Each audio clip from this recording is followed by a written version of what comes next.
مرحبا، أهلا وسهلا فيكم بدرس جديد بسلسلة تعليم الراينو. نحن بالدرس هذا رح نتعلم كيف نعمل هاي الشكل. هلا نحن مثل ما نحن ملاحظين إنه في عنا كور بالنص، وفي بايبات عم تلف حواليها بشكل مثل سبيرل أو دوامة. فأول شغلة رح نعملها رح نروح للراينو، رح نرسم سنتر، أو خلينا ناخد السنتر خليه يكون بوينت. نحدد البوينت بالمكان هذا لأن رح يكون مرجع لنا بكل شيء. راح ناخد الكيرف تولز، راح ننزل عند السبيرال، راح ناخدها، ناخد من البوينت نطلع فيها. هلا عم بيطلع عندي هذا الشكل، خلينا نشوف على البرسبكتيف. عم بيطلع معي هذا الشكل، هو مثل الدوامة، يعني خط عم بيلف حوالي محور. طيب أنا في أتحكم بعدد اللفات. إذا بحدد التيرمز بحرف التي وبعطيه ولنفترض 11 لفة، راح تزيد عدد اللفات الموجودة عندي. طيب هلا أول شغلة فيه أعملها إنه أحدد القاعدة اللي تحت. أنا مثلا بدي إياها بهذا الشكل، وهي بدي إياها هيك القاعدة الثانية، فطلع معي هذا الشكل. هاي السبيرال. طيب إذا بنرجع نروح على الكيرف تولز، راح آخد شيء اسمه الهيلاكس اللي هي كمان عملية ذاتها. راح بلش من البوينت نفسها، راح أحدد الارتفاع.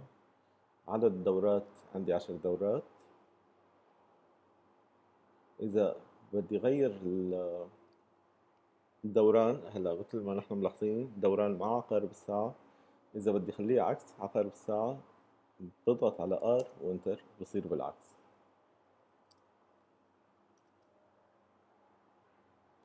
هي بس عنا ارتفاع سوري مش ارتفاع، قاعدة وحدة، قياس قاعدة وحدة.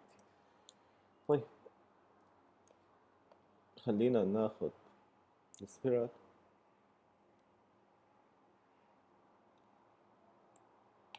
راح اخذ من البوينت هاي، راح اطلع فيها لفوق.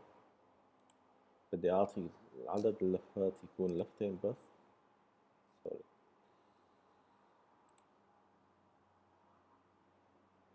عدد اللفات حيكون عندي تنتين، راح يكونوا بهذا الشكل، يعني تقريبا نفس الشيء بدي اياهم.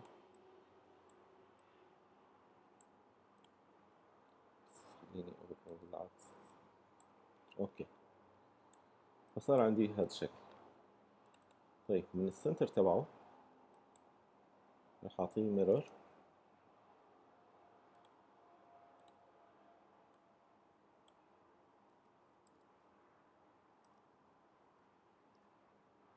من السنتر راح اعطي ميرور.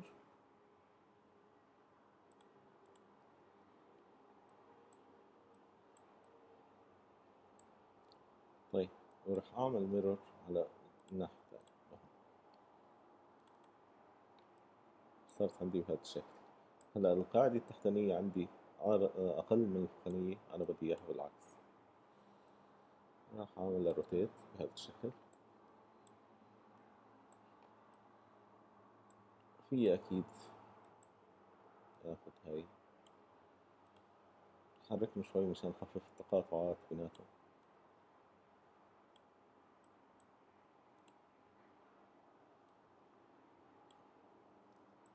صارت عندي بهذا الشكل. طيب إذا بيجي بعطي بايب،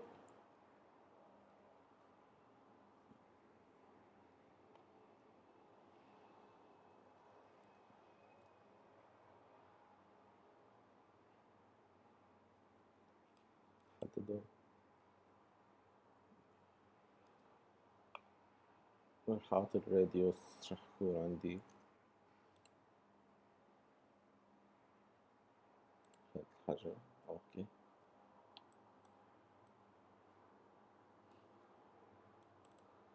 صارت عندي بهذا الشكل. طيب أنا بدي الكور اللي بالنص أعملها. راح آخذ خط مستقيم أرسمه من هون لهون. راح آخذ البايب، راح أفتح بيكتشر فريم،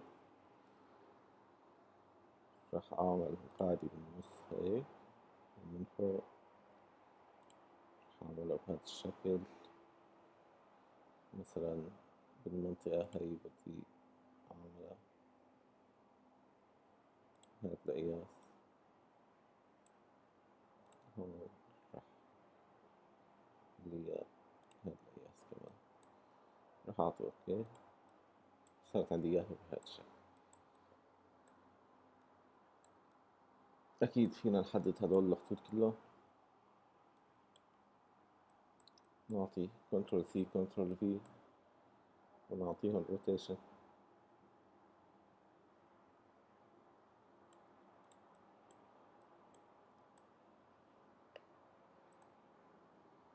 ممكن نعطي رندر، وصارت عندي إياها بهذا الشكل.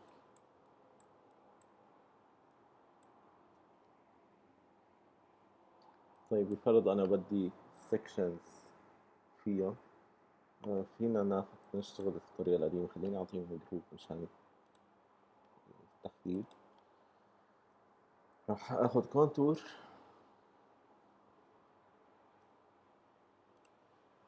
وأنا تقريبا كل 10، خليني كل المسافة هاي بدي كونتور.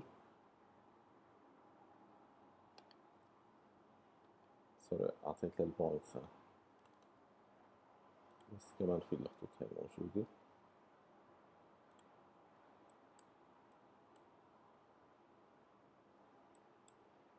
لا anyway ما في مشكلة، بيرجعوا بينشالوا وبتصير عندي بهذا الشكل.